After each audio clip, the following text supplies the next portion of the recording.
Confessions of a former doctor shopper and the pain of prescription opiate addiction. Australia's use of opioid-based painkillers has quadrupled in the past decade. Figures from 2014 found that 800 Australians died after overdosing on prescription opioids.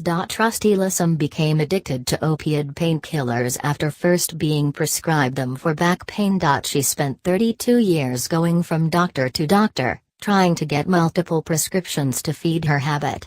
She shares with Lateline the struggles she went through to get her fix. I've traveled a lot around Australia. I was running away from myself and always changing doctors and telling my ever so sad story to a doctor, carrying my x-rays and that sort of thing around the country with me. I remember when I was living in Western Australia, in Kalgoorlie, and getting on the train and going into Perth, which is an 8-hour trip. It's not a quick trip to go and see a doctor to get opiates. And the same in Darwin. And the same in Queensland. I remember another time where I had no money and I was just so desperate, I took my sewing machine to a hawk shop and hawked it to get the money. I had to hitchhike with this sewing machine 50 kilometers, in the summer heat, in the north of New South Wales. Doing whatever it takes. It was total desperation when I ran out.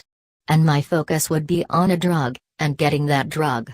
And no matter what I had to do to get it, I would do it. I have vomited into a bowl, and put Panadol in it, and gone to a pharmacist and said, "Look, I vomited up my medication, I need to have more."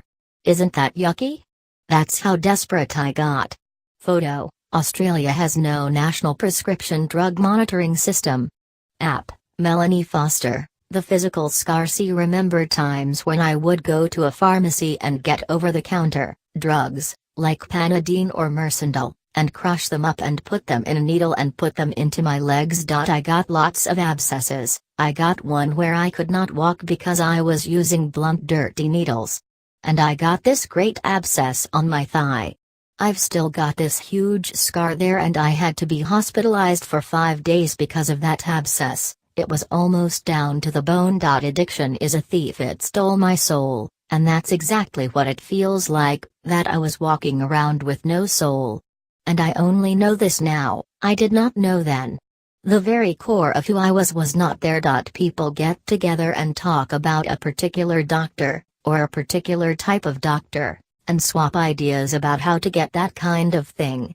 Because the need, the desire, that desperation to get what the body needs, people will go to any length and it becomes a 24-hour focus. You just have to work out how to get it. So people sit in packs and do it.